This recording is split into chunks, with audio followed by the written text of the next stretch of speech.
Primordial, being or pertaining to the source or beginning. From late Latin, primordialis, first of all, original. From Latin primordium, a beginning, the beginning, origin, commencement. From primus, first, see prime, stem of ordinary, to begin, see order, the sense of first in order, earliest, existing from the beginning, is from 1785. Related, primordially, primordial soup, as the name for conditions believed to have been present on Earth circa 4.0 billion years ago, and from which life began. In J.B.S. Haldane's theory, is by 1934.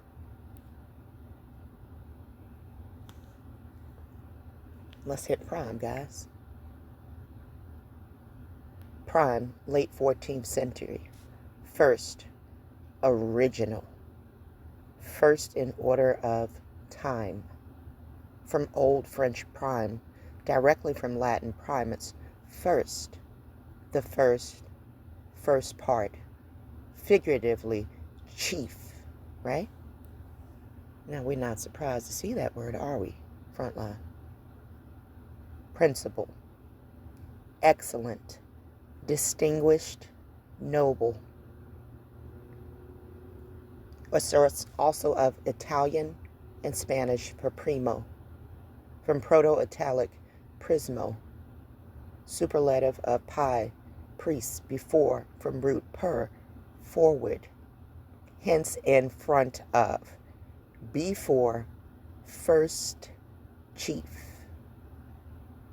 Do y'all see where this is going? Do y'all see why this is a word associated with one person we found so far? Right? Primordial. The meaning of fine quality of the first excellence is from 1400. The meaning first in rank, degree, or importance is from 1610. In English arithmetical sense, as in prime number, one indivisible without a remainder. Do you hear that? As in prime number, right? This is real important. This is why I feel like there's only her. This is why she's able to spontaneously create, right? This parthenogenesis word they keep throwing around that I've been throwing around. Okay, we can go back a year or two ago and find some more been on this. Okay? Check it out. Prime number 1. You heard that? 1. Let me hit that word on its own. 1. Indivisible without a remainder except by 1. All right? It's amazing because this one name we done came across seemed to be by herself. Right? Yeah. Indivisible without a remainder except by 1 is from 1560. Prime meridian, the meridian of the earth from which longitude is measured. That of Greenwich, England is from 1878. Prime time, originally in the 1500s, meant springtime. The broadcasting sense of peak tuning in period is attested by 1961. Right?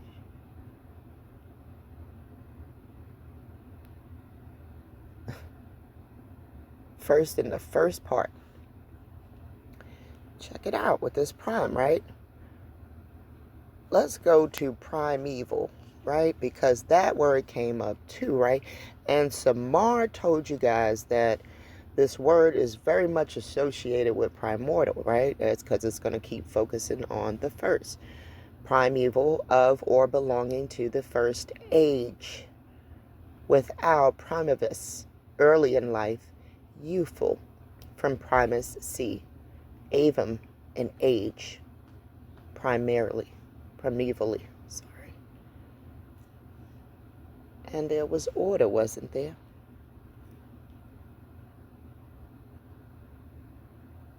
Body of persons living under a religious discipline, position, estate, rule, regulation.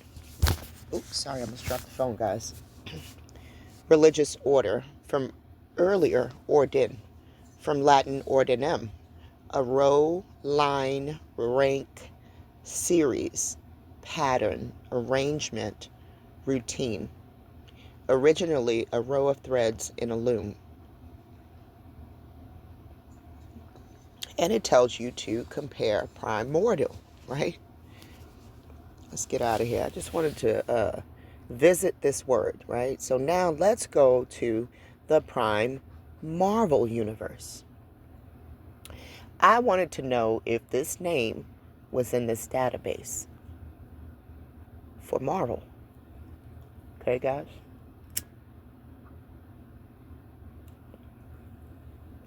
Because Marvel going to tell you something.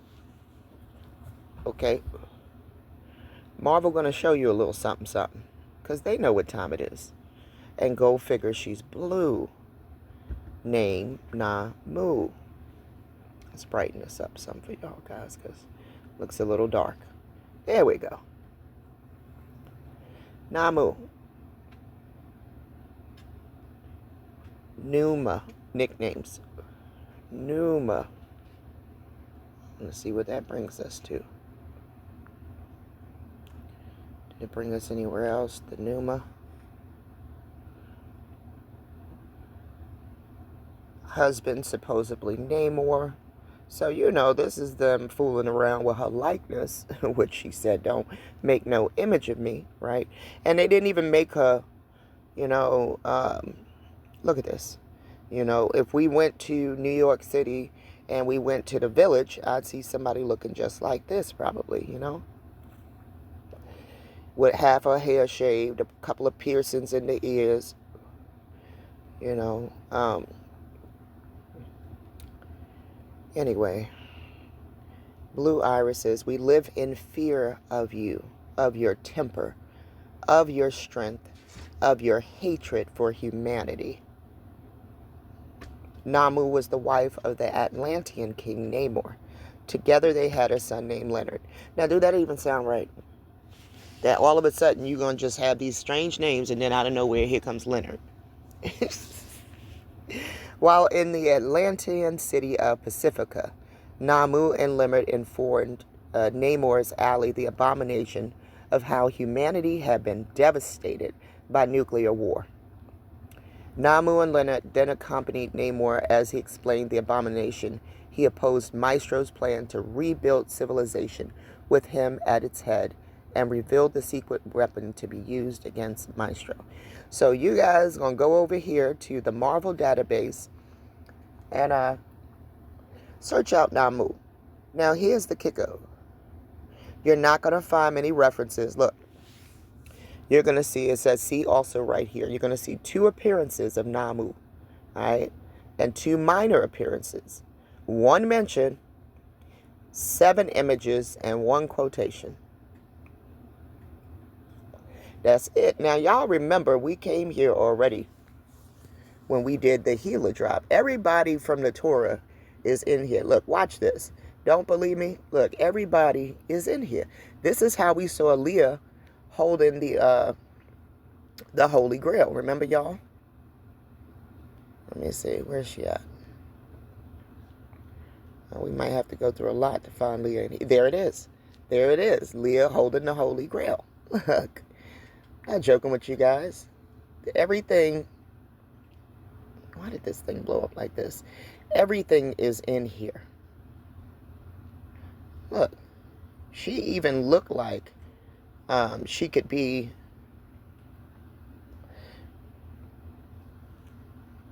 and Loki, the trickster.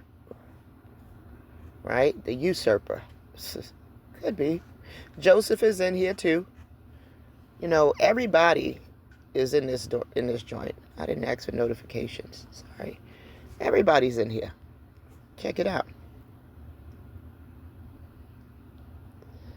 You know, I haven't checked Judah by name. I think I did, actually. And I believe Judah came up. Yeah, see? Listen, guys, everybody's in here, but I want to take y'all to Healer real quick, because Healer is going to have way more going on than Naamu. Now, see? And that looks kind of like the serpent head dressing. You know, and remember we brought up the Healer in reference to that immortal serpent. So y'all just gonna have to dig through Marvel. I told you this is a spin on the Primordial universe. That's all they've done, is taken the word Primordial universe and made it the Prime Marvel universe. Shout out to Sister Yolanda with that Optimus Prime reference that you made too. That's a damn good connection. Now check this out, guys. We got to bring Adam back in here. And shout out to Mama Lee. I know you somewhere listening. Hugs to you from Arizona, Mama. That's the matriarch, guys. Got to give reference to the matriarchs, guys, because they've been here and done this way before we did. So listen, guys. That word Eridu kept popping up last week, right? How Naamu is the ancient of Eridu. They called it the Sumerian gods, right? Now, I keep telling you, for me, Sumerian is a reference to Samaria, if you ask me. But can I prove it? No. Hey, we've been able to prove a lot over here, so you should just kind of trust me. If you don't, go out here and do your research, man. And everybody actually should be doing that.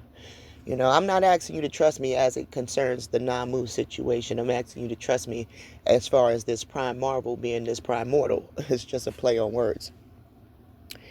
So listen, I'm asking you to trust me that Samaria and Samaria may be one and the same. You know, that's small trust, right, guys? And if you can trust me on that, you can see where I'm going with this pantheon that they've created, right? Now, we've been on this page, guys. And you know what? Pause. Let me make a quick disclaimer. As it concerns my research and this name that I found, I'm not asking you to call on a name. Let me pause this for 1 second, because I got to go get a scripture. I'm not asking you to call on a name. Okay? I'm trying to get to a name for a reason. For over probably 28 years of my life, I was calling on JC.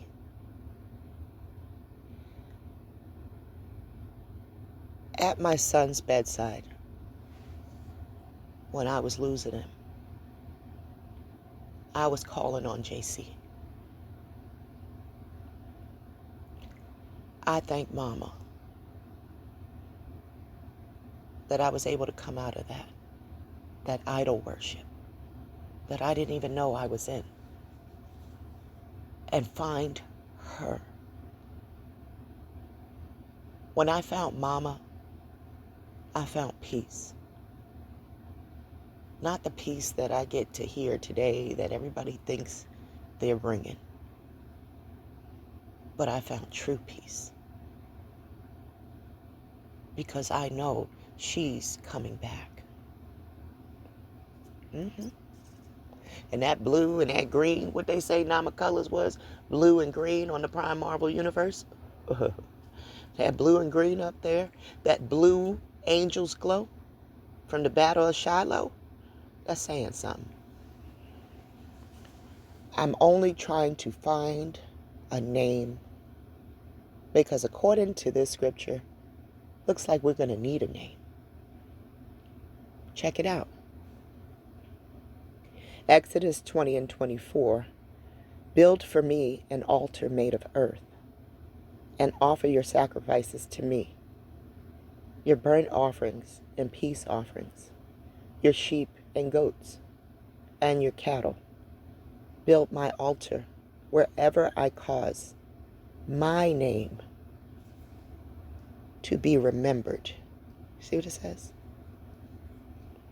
Wherever I cause my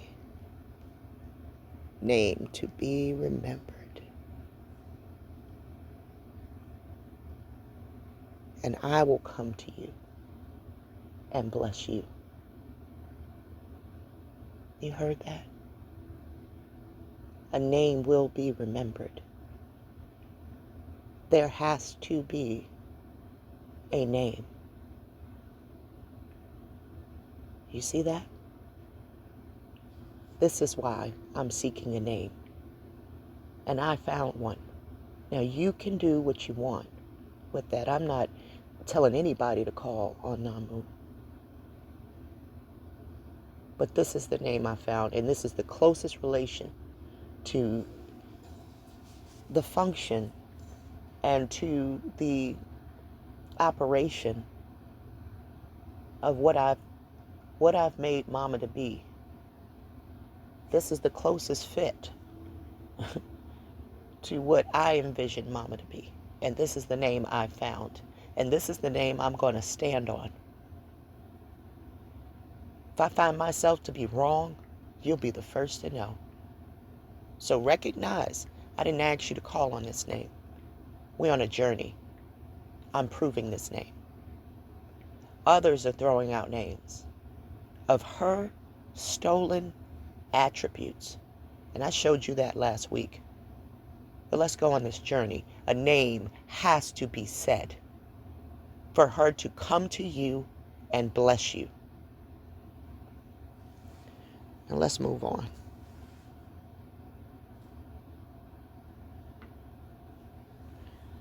Let's get back to this Adam, the first man stuff, because when we got to Adam, the first man, there was a name in here that I was like, what? Another name thrown in there? Because every time I've come here, I've primarily focused on the prophet of Allah, you know, and this patriarch, the first patriarch of Genesis stuff. I failed to recognize, right? Now pay attention. This is a Assyrian myth, right? Now they're bringing in Assyria. First man in Assyria, Babylonian myth, right? Now, why is that important? Who took Samaria? Assyria. I told you guys that this has got to be, Sumer has got to be Samaria. Okay? Got to be one and the same. That's not thrown in there by mistake, okay? Assyria is who took us, guys. See? And a few years later, Babylon came in, right here, and took over Judah, but allowed Judah to come back with their exilarchs and create their kingdoms through Esther, the honeypot. That's the word they throwing out right now with this Kirk chick, right? They're calling her a honeypot. Let's get over here to what we came here for. So I came here for this Eridu reference, right? Where'd it go? God damn it. Here we go. Eridu. This is what we came here for.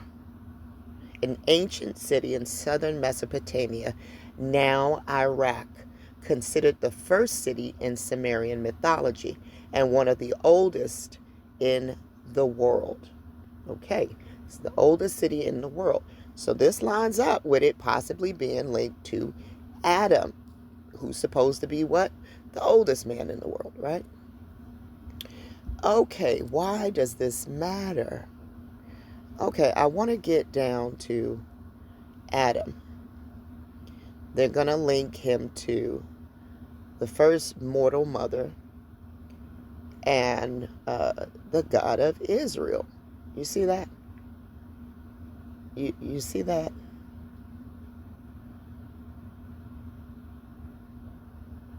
That's a strange little mix going on there, right, guys? You got to get into this first man Adam genealogy. But I came here for,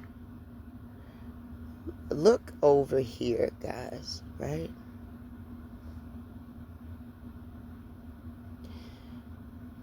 If you work backwards, like we did last week, right? From the top up, right? You're going to see two creation sources. There's no creation source linked to the mother, the first mortal mother, right? But when it comes to the man, right, we're working backwards. Man was created. Let's go back. We're going to work backwards. So over here, you're going to see Elohim, right? But you're going to bring back Elohim to Enlil, right? And Enlil, working backwards, God of the wind is going to be linked all the way to the end to Tiamat, right? Now, when you go upwards and you work up and you link Enlil to Anu, God of the sky, right? Enlil is linked to Ki Urash, the goddess of the earth, and Anu, god of the sky, right? Follow the footsteps, and you're going to work backwards to Naamu. Now, you'll notice all of these little plus signs next to these other deities down here, right? You know, Tiamat has a plus sign next to her, right? Apsu, ocean of sweet water, has a plus sign next to it. Lamu, plus sign. Lahamu, plus sign. You're seeing primordial though, right? Notice you're seeing primordial. Lahamu, a plus sign. Lamu, plus sign. Lahamu, a plus sign. Tiamat, a plus sign. Well, when we get to Naamu, we're not seeing no plus signs. I want to hit on the plus sign of Tiamat. Let's go on over here. Well, when we get to Tiamat, she gets reduced down to who? Naamu, right? Let's reduce this a little bit, and let's do this for Lahamu. Okay, Lahamu gets reduced down to Tiamat to Naamu. Let's do it again to Lamu, not Lahamu, but Lamu. Gets reduced from Tiamat and Naamu. Let's go down to, well, we've done these already. Let's do Apsu, the sweet water, is reduced to Naamu. Are y'all seeing where this is going? Everybody getting reduced, working backwards, like we did last week, to Naamu. So do you see my research is standing here? Now, just for the sake of it, let's go ahead to Naamu. Let's hit Tiamat one more time. And let's see who she gets reduced to. Naamu. Now, let's go back up here. And let's hit Naamu and see who does Naamu get reduced to.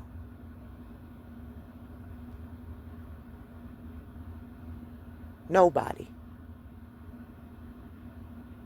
Nobody.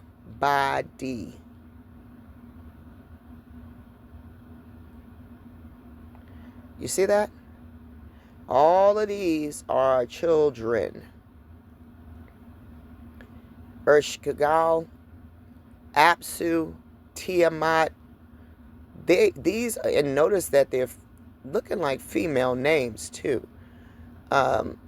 These are children to Naamu, goddess of the sea, creator in Sumerian myth.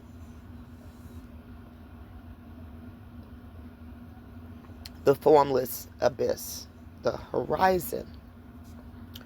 Now this makes me want to bring in the archaea. When we did that research on the P luminescence, the glowing pathogen, well, it's not a pathogen, the glowing, I want to say immune cell, it's going further back to this microbe that's called an archaea, cyanobacteria. Do your research, guys, on that. The microbiology, because mama's function, we found that in the water. So they even have grandchildren as Lilith and Adapa, king of Eridu. So they have Adam as her grandchild. Okay. The primordial goddess. See, all of these entities are going back to the primordial. The god of the plague, Aplu, the mortal world of Babylon. Come back here and mess around with this page if you want. Y'all know I like digging on fat pedigree. So a name has to be remembered. Samarian ain't doing nothing wrong over here.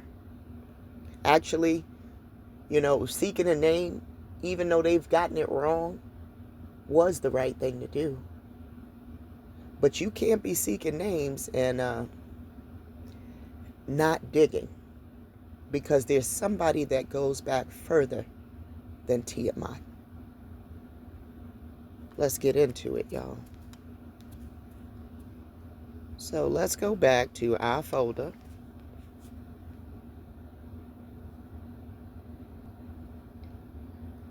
Let's get into it.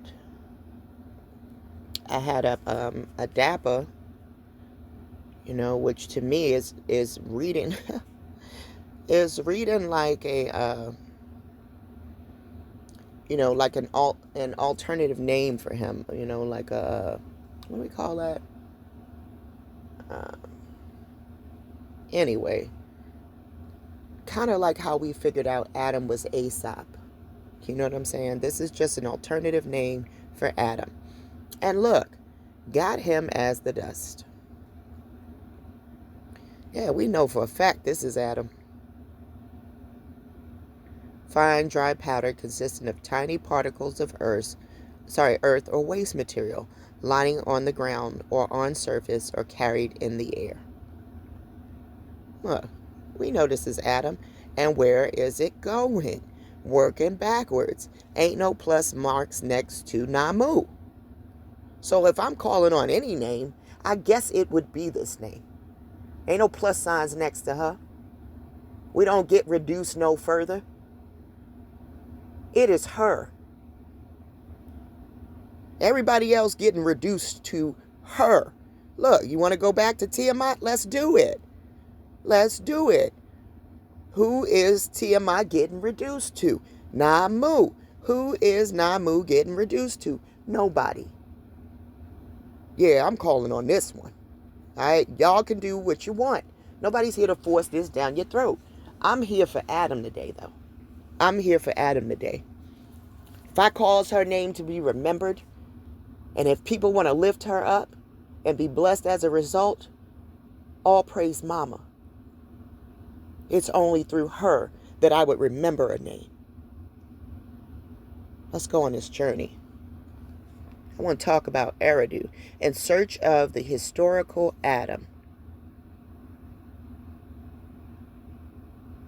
In this article, the second in a series of 2, the culture that surrounded the early Adamites in southern Mesopotamia, right? This is southern Mesopotamia. This is Mesopotamia when we're talking about Sumer. Early cuneiform writings and inscriptions speak about a historical figure that could have been Adam of Genesis. The Sumerian king's list of early pre-flood rulers begin with Alulim, the probable equivalent of Adam, right? Eridu, the oldest city in southern Mesopotamia, dating to about 4800 BC, is most likely placed to have been Eden, the original home for Adam and his kin. Even the word Eden apparently was derived from Sumerian Eden, meaning plain, prairie, or desert. Enoch, the city Cain built in the pre-flood period, corresponds with Eana. a Sumerian and Semitic post-flood site. Thus, the early passages of Genesis are seen as factually relevant and an integral part of secular prehistory. Cuneiform inscribed clay tablets discovered in Mesopotamian excavations have given archaeologists a picture of a civilization almost totally unknown only 100 years ago. These have given us valuable insight into the history, religion, and racial diversity in the region. And some of these tablets contain references that may appear to pertain to Adam of the Bible. You see, it's an overlap, right, guys? Funny they threw in that racial diversity, right? The legend of Adapa related to Adam. Several fragments of the legend of Adapa were taken from the library of Ashurbanipal. Right here, guys. This is a name for you. And it was at Nineveh. Now, that's funny, guys, because we bought in Nineveh. I told you when me and Crystal had that conversation, and the prefix nin came up, referencing her, right? The divine feminine, right? That, or a divine feminine-like energy, right? That the name Nineveh came to mind, right? Also, this fisherman stuff, this son of nun stuff, you know, all of that's going to bring you back to Nineveh. One was also found in Egyptian archives of Amenephis the third and the fourth of the 14th century. The first people largely recognized as Semites or Adamites were Akkadians. Now, there we go, right? Because we brought in Naamu from the Akkadian myths. Dating to possibly as early as 4000 BC, the early Akkadians had a triune god, right? Remember, I told you they stole that trinity from maiden, mother, and crone, right? And it consisted in the female energy first. From the beginning, the Akkadian trinity consists of El, the father, E, the god of the earth and creator of man, and Enlil, the god of the air. Also dating to about 4000 BC, the polytheistic Sumerians were distinct from the Semitic Akkadians and spoke an unrelated language. You see that? So there were some Semitic Akkadians, huh? As contact developed between these two cultures, things began to rub off. The Akkadian father god El was corrupted to Anu under pressure from the Samarian An. Right? They just keep focusing on the father gods, right? So this is the corruption within itself, right? They want to talk about, oh, they stole this. El was stolen from Anu. All of this was stolen from Mama. Okay? It was Mama here first, right? That's what we see here on this plane. All right? Now, you can go believe that this sausage party prevailed and that everybody got here because of this. Or you could use common sense, right? You were given common sense and a brain to recognize that what you see here on this plane, it's only the female species capable of parthenogenesis, right? And who are they referencing that seem capable of parthenogenesis when they speak of spontaneous creation? Nobody but Naamu. Tiamat got a man. She didn't do no spontaneous creation. She got a man, and he cut her up and then sent her body parts places or something, right? I don't know. I didn't familiarize myself too much with her because she didn't seem like she was hitting on what I was hitting on here with Naamu. So let's keep going. According to Akkadian legend, Adapa was created an exemplary man by Ea, endowed with superhuman wisdom, but not eternal life. Bullshit, because we know wisdom comes from who? Mama. You see what I'm saying? This is the hijacking going on. A fishing accident angered Adapa, who broke the wing of the south wind and was summoned to heaven to appear before the god Anu. Adapa was warned by his father Ea not to eat a certain food or drink any water that would be offered to him. A cautious Adapa shunned the food and water of life, through which he would have acquired eternal life. A fragment of one record of the Adapa legend inscribed in Amorite rests in the Pierpont Morgan Library. This is part of the translation. In those days, in those years, the sage, the man of Eridu, Ea made him like a Ridi among men, a sage who command no one could oppose. The mighty one, the Atrahasis of the Anunnaki is he. See, now this is where this Anunnaki bullshit comes in, right? You see it, right? You see it. Okay. Blameless, clean of hands, anointer, observer of laws. With the baker, he does the baking. With the bakers of Eridu, he does the baking. You see this bullshit? Right? The Anunnaki is right here. They found this and it's in the library. And this is a statement from Adapa. Right now, who is the sage? A profoundly wise man, especially one. Where'd it go? That was hidden on. What does sage mean for a person? A wise and knowledgeable individual, often characterized by great experience, intelligent, and good judgment. Really? Adam of the Bible and Adapa of Amorite legends were both human sons of God, or a god. According to the legend, Adapa was a sage in Eridu. Could it be only coincidental that Adam was told by the sweat of his face he would eat bread, and Adapa was a baker by trade, or that Adapa was deprived of eternal life by not eating or drinking the food or water of life?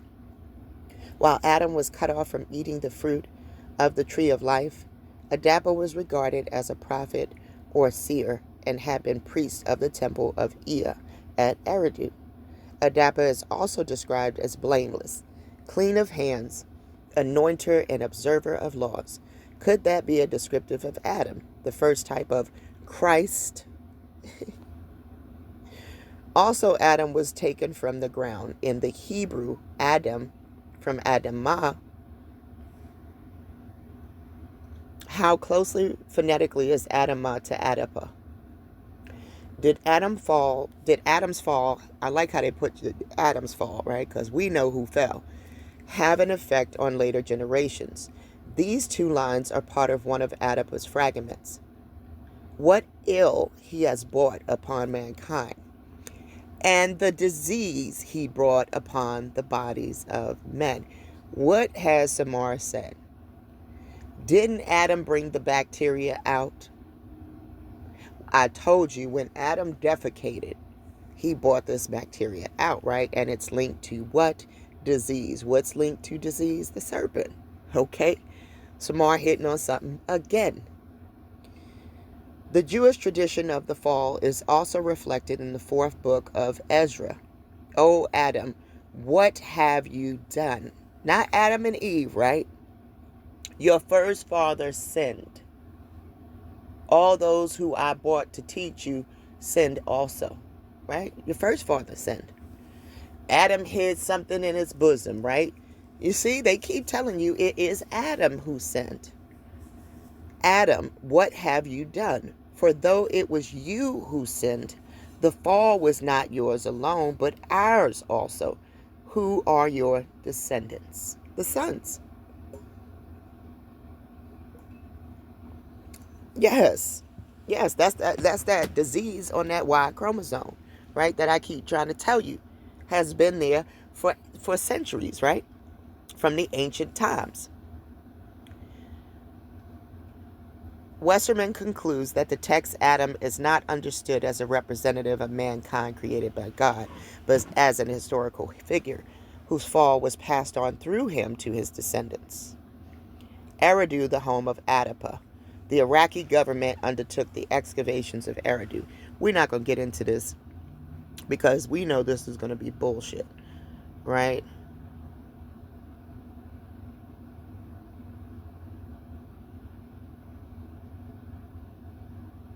Is Eridu synonymous with Eden? It was pointed out in the first part of the article that the Bible implies irrigation for Adam's garden, probably via canal from Eden. Right? Now, we know that the dude we read about last week, or Naamu, was also responsible for canals and all of this. So, it's funny that this is striking a chord with that. The mounds were found to lie on the banks of the bed of a wide canal, which in ancient times was undoubtedly connected with the river Euphrates. The recognition of this canal and the tracing of its course are now extremely difficult, as it's been filled with sand and soil drifted in from the surrounding plain. The course of the canal crosses the flat depression of Eridu.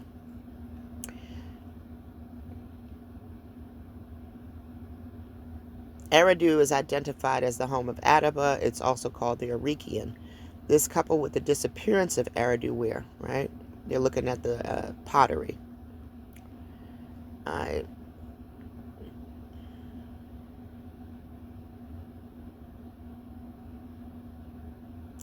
So you guys can get into this article further. Enoch City. If Cain's wife did not come from Adam's line, right, a question examined, then she must have resided in a nearby settlement of people, probably Ubadian, whom Cain had originally feared, and for whom Cain was given his mark. The city would have been quite inappropriate for only 3 people. Might have been necessary to accommodate a growing community. Naming the city Enoch may have seemed like biblical trivia. Kingship resumed at Kish after the flood.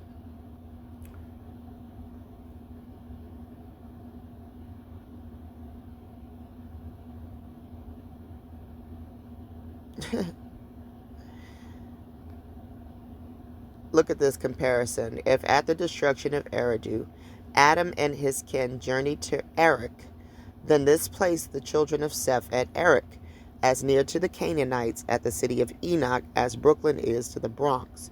Driver took note the remarkable similarity of the names in both lines of descendants. Compare Sethites, Enosh, right?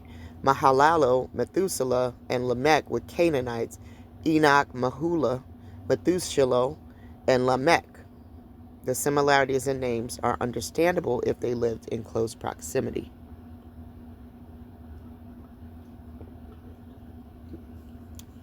Pre-flood cities are also post-flood cities. Now that's crazy, right?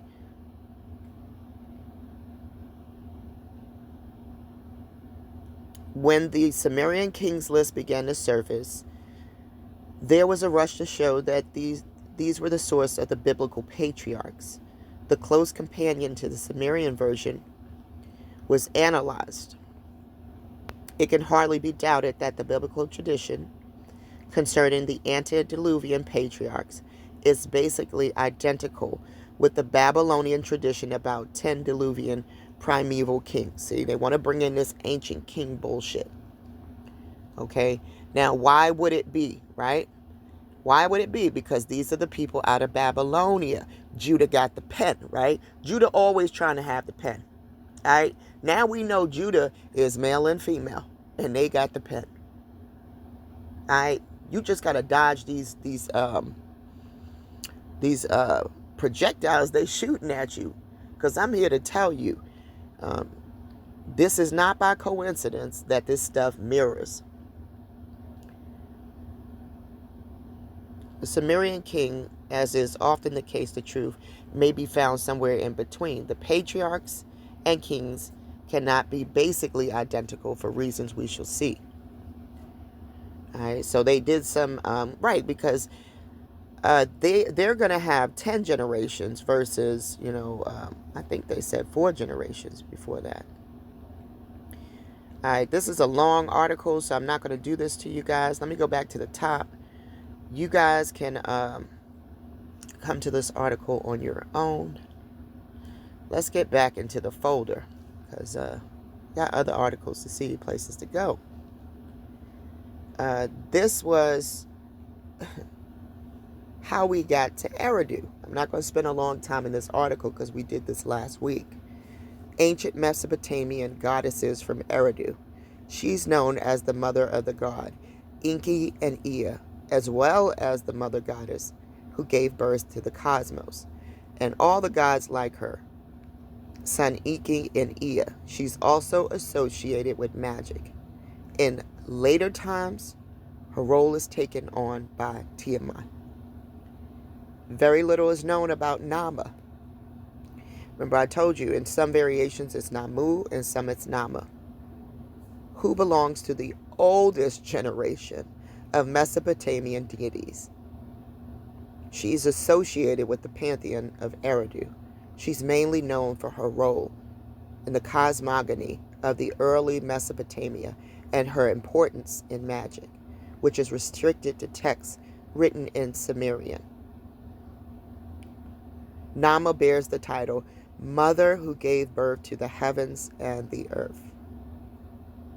See?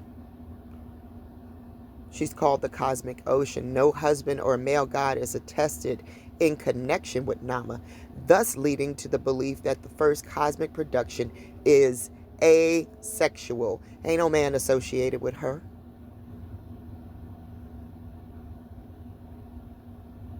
See that? She is called the original mother who gave birth to the gods of the universe. No mythology, aside from a few mentions of Naama in other mythological and literary texts about other gods, no mythology of this ancient goddess has survived the ages. Now, isn't that funny? Because right here, you're going to need to remember somebody's name, huh? Now, you don't need to remember nobody's name that's being yelled already, now do you?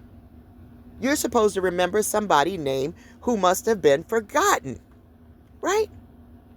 Someone who must have been forgotten. Yeah. No mythology, let's go back here, has survived the ages. No wonder you're going to need to remember something. No wonder. What you do is on you. But I implore you to please do your research on this name. And if you feel I've gotten it right, come back and tell me. It's time for some soul searching of your own. Samar can't hold your hand on this one. Not at all. I can just bring you my research. I know I was quick to call on JC name. And I did it for 30 years damn near. Eridu, the Bible's first city, and the family of Cain. Archaeological parallels to the biblical account. We don't need to go to their archaeology because we know that their archaeology is going to be for the wrong place. You see those broken clay tablets? He said he wrote it on stone, right? Stone ain't going to break like this when you drop it. Clay will. It'll split right in half on it. Cuneiform covered clay prisms. Look at this. They found a crap load of them. Even got the words. Look like Eden's written right down here. Could be wrong.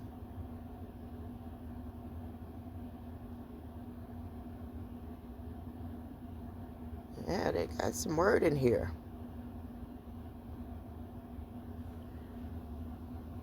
You know, get our king, one king.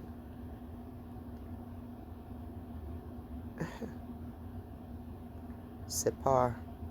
This is the writing at the top, and this is the translation of it, supposedly at the bottom. And they're saying that there are some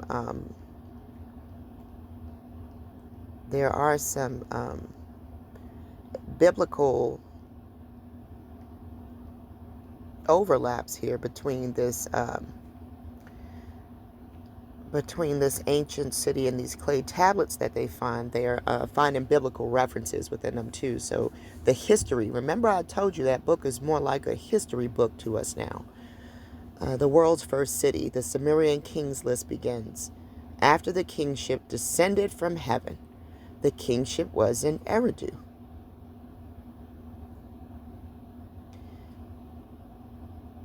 The king's record list. This is where they took account of the king. Sounds a lot like the Bible, right?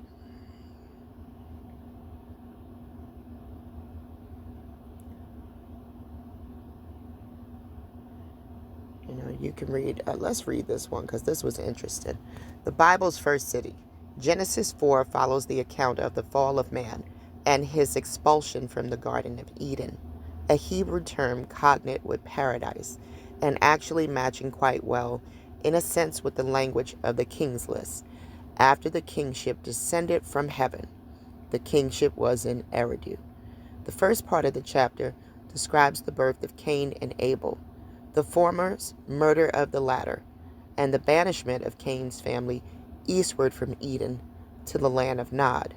Nod meaning wandering. There are two primary theories about the location of Eden. One in or around the region of Iran. Another in or around modern-day Israel. BS.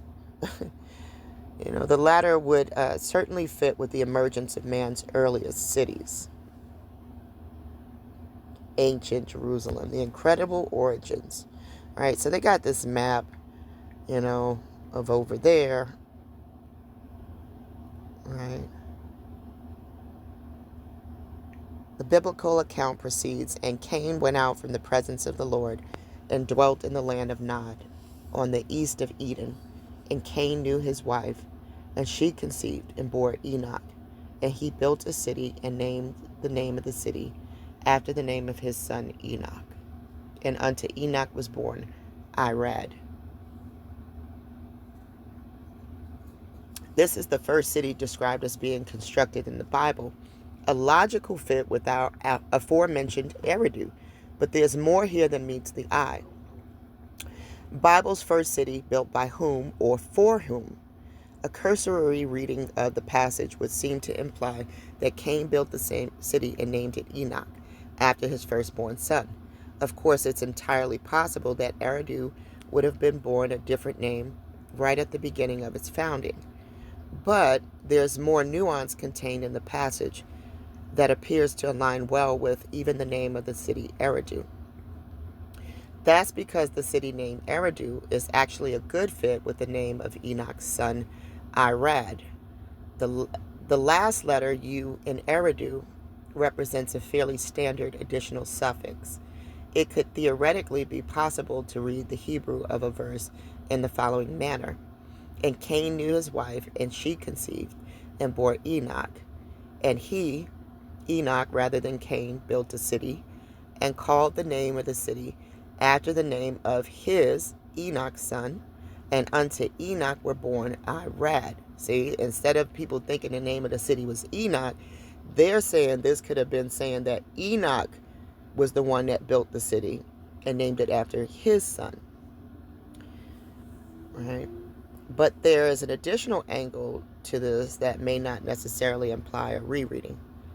That's because besides the uncanny parallel between the names Irad and Eridu in the context of a first city, there's also a potential connection of the city with the name Enoch.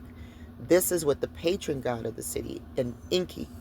Enki is one of the original primordial gods of the ancient world, worshipped throughout ensuing centuries in Mesopotamia. He continued to be deified in the later Greek world as the equivalent god Poseidon, but Enki's worship actually began at Eridu. Eridu was the original home of this god, the original city dedicated to his name, in a religious sense to his worship. So you see how Enki is sounding like Enoch, right? Is it coincidence then that the world's first city, we witness a degree of dual similarity between the names Eridu and Irad and Enki and Enoch? Thus, perhaps, rather than Cain simply calling the name of the city after his son Enoch, There is this possibility that he more meaningfully dedicated the city in worship of his son. Also, that the actual literal name of the city itself, surely the lesser honor, was given to Enoch's son, Irad. There's another interesting angle related to the city.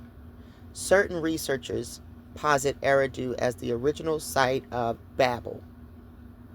That a massive ziggurat found at the site is none other than the remains of the infamous Tower Babel itself. The massive edifice was actually part of a much later construction at the site. Remember, we talked about Naamu doing this, right? Building up this ziggurat. But this would only fit with the biblical account, we're down here, of the great tower built chronologically after the city's establishment. And it would only further fit logically for Nimrod to center his tower at the original site of this first city, a misguided return of mankind following the flood to the sacred territory of Cain's family.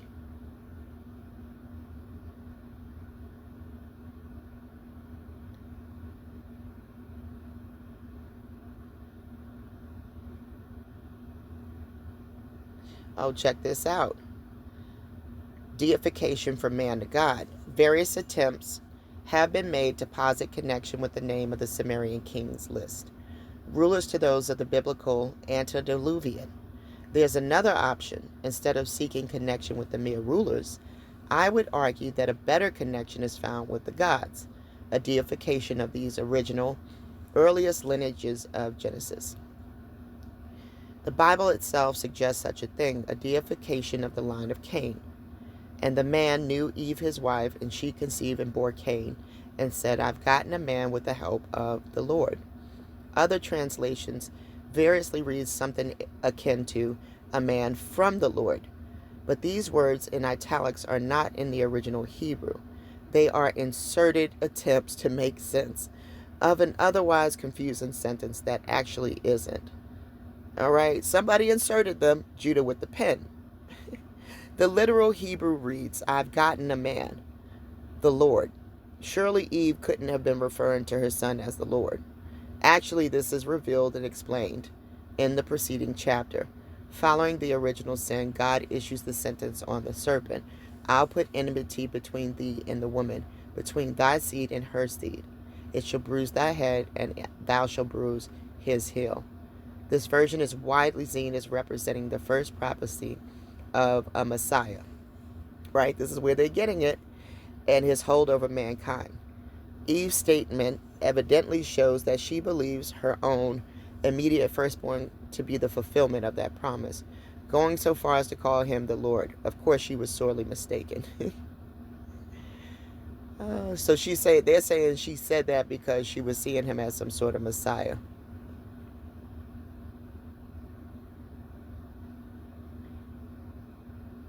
Look at that. Enki is associated with Enoch. It would proceed that Enki's father, An, would be Cain. In Mesopotamian epics, An had a father, Anshar, who follows the same lineage, should there be cognate with Adam. The Olympians, they're tracing the Olympians to the line of Cain.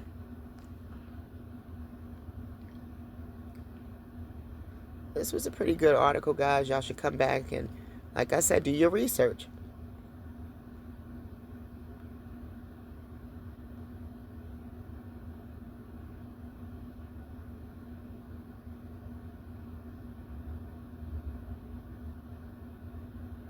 Not sure why I had this article in here, guys. Probably had an article, but sometimes when it's an app site, it won't pull in the article on its own. Eridu, considered the first city. The city was home to the great god Enki. Yeah, they kept saying that this kingship descended from heaven, right? And I brought this article in because this is what they're considering to be the golden age. Remember that statue of Remember that statue of Daniel begins with that golden, right? It's golden, bronze, no, golden, silver, and bronze. Then you get the clay, right? This is the golden age. In the same way, the writers of the biblical narrative of Genesis create a Garden of Eden as their mythical paradise, most likely modeled on Eridu. The city was abandoned in 600 BCE, probably due to overuse of the land, and fell into ruin. You see? Home of the gods.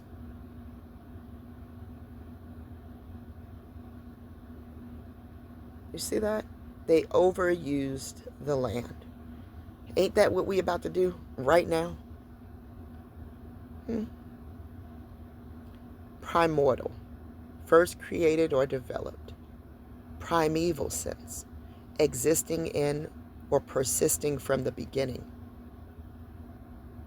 Earliest formed in the growth of an individual or organ. See that? Who's associated? From the word origin, see?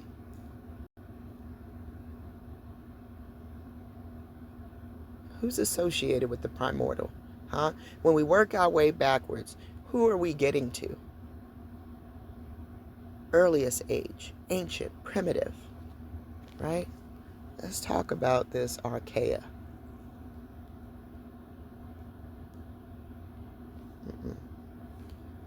Let me back.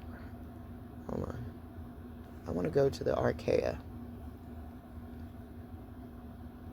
Single-celled, prokaryotic microorganism of a domain that includes methanogens and those of harsh environments such as acidic hot springs, which obtain energy from a variety of sources. These are ancient cells, guys. Work your way backwards.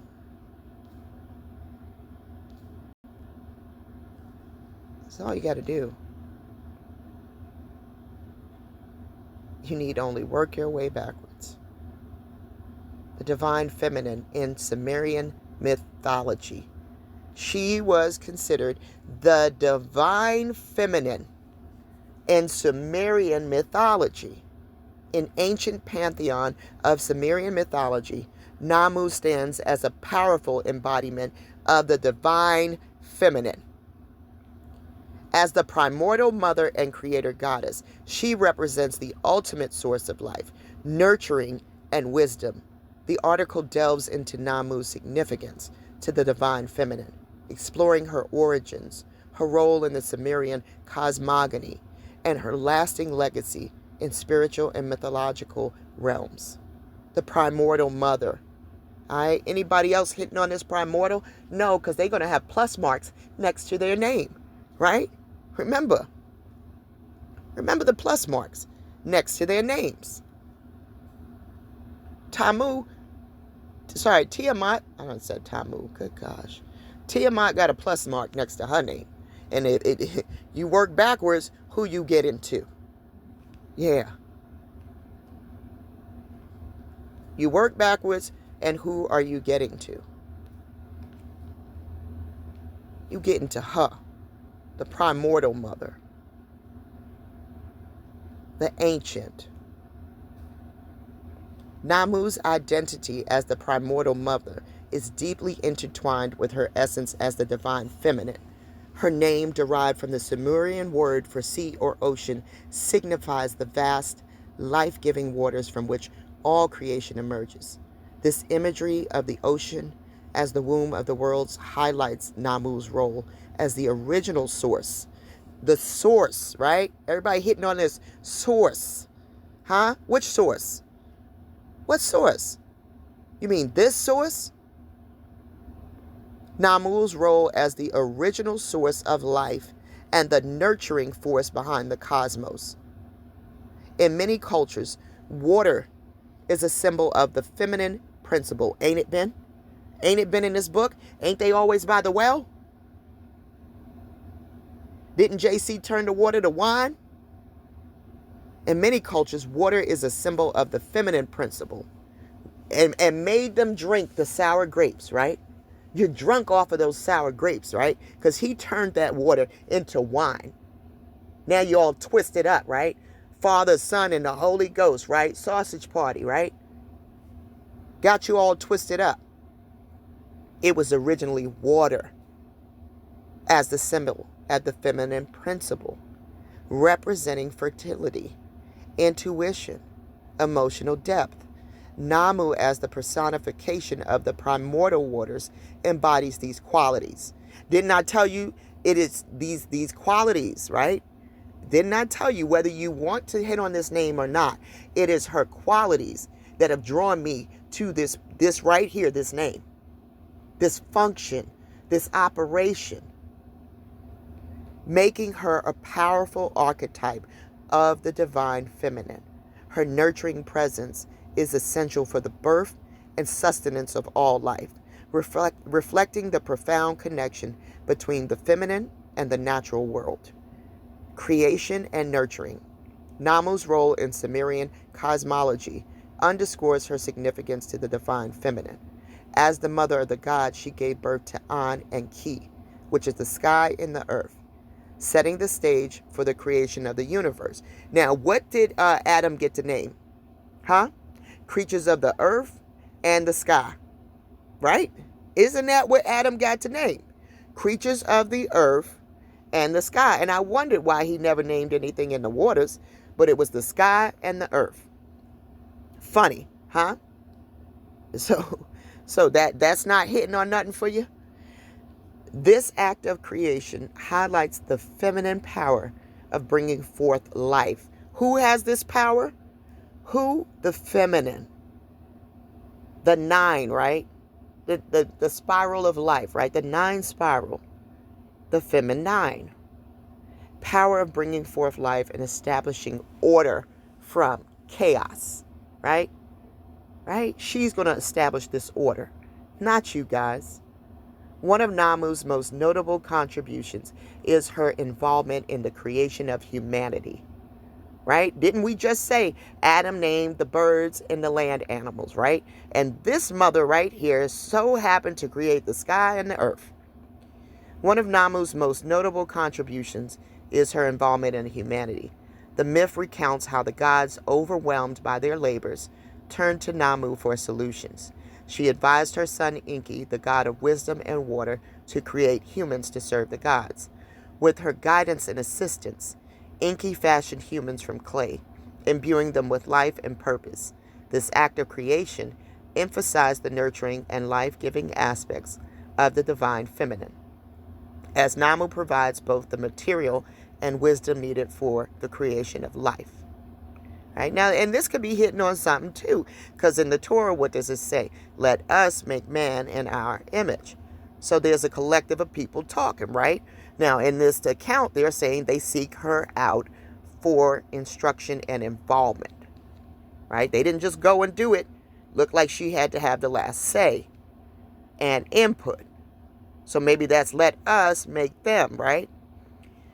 Naamu and Enki, a divine partnership. The collaboration between Naamu and Enki in various myths highlight the synergy between the feminine and masculine principle in creation and maintenance of the world. Enki, known for his wisdom and ingenuity, often relies on Naamu's guidance and support. This partnership exemplifies the balance and harmony inherent in the divine feminine and masculine, with Naamu's nurturing wisdom complementing Enki's creative prowess. Looked like he got to seek out what she got to say, right? She has the last say, even within this myth, right? One significant myth involving Naamu and Enki is the story of Atrahasis, right? We're going to go with that, where they created humans to alleviate the gods' burdens. This narrative underscores the importance of cooperation and balance, with Naamu's wisdom and Enki's skill bringing harmony to the cosmos. It's also illustrated the divine feminine's role in ensuring the well-being and continuity of life. Legacy of the divine feminine. Naamu's influence extends beyond Sumerian mythology, shaping the architecture of divine feminine in various cultures. Her characteristics can be seen in later goddesses such as Tiamat. Who? And later. What? Who came later? Who came first, y'all? The chicken or the egg, right? You best believe Naamu came first. Because this one is a later goddess. This lady, this Tiamat, is in Babylonian mythology. Who came first? Assyria. Babylon came later. She's also Gaia in Greek mythology, right? They're stealing from Naamu, who also represents primordial chaos and creation. These deities, like Naamu, embody the life-giving, nurturing, and transformative aspects of the divine feminine. In addition to her mythological significance, Naamu's presence in ancient texts and hymns reflects her importance in Sumerian religion and daily life. Temples dedicated to her, although fewer than those for other deities, were centers for worship, right? You know why there were few? Because man took over and introduced these other pantheons and introduced these other people, right? Were centers of worship and reverence for the life-giving waters she personifies. The life-giving waters that Naamu personifies. Her enduring legacy in spiritual traditions underscores the timeless power of the divine feminine. The relevance of Naamu today. In contemporary spiritual practices, the divine feminine continues to be a vital force, offering balance, nurturing, and wisdom in a world often dominated by the masculine principle, right? That toxic masculinity, right? That alpha male energy, where if you a beta male, you're just a weakling, right? Right? Because you're supporting this divine feminine energy. Naamu's architect as the primordial mother and creator goddess reminds us of the essential qualities of the feminine: compassion, intuition, and the power to create and sustain life. These are the qualities of the feminine, right? You tearing down her house, then you're tearing down the compassion, the intuition, and the power to create and sustain life as you know it. You better build this house back up. By honoring Naamu and her contributions, we connect with the ancient wisdom that celebrates the divine feminine's role in the cosmos. Her story encourages us to embrace the nurturing, intuitive, and life-giving aspects within ourselves, fostering a deeper connection to the natural world and the cycles of life. Naamu, the primordial goddess of Sumerian mythology, stands as a powerful representation of the divine feminine. Her role as the mother of gods and humans, her nurturing wisdom, and her lasting legacy in mythology highlight her significance in the pantheon of ancient deities. By exploring Naamu's story, we gain a deeper appreciation for the divine feminine's timeless power and its essential role in creation and the sustenance of life. Through Naamu, we are reminded of the profound wisdom and nurturing force that the divine feminine brings to our lives and the world.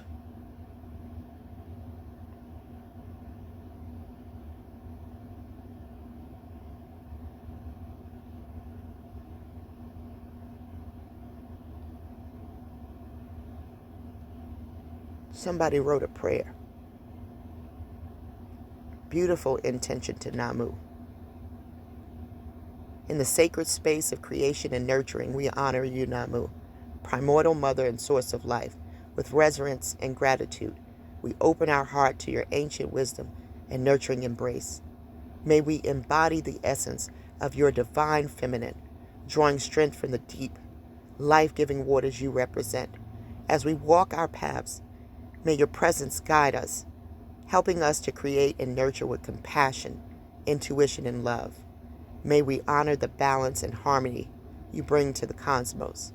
embracing the interconnectedness of all life.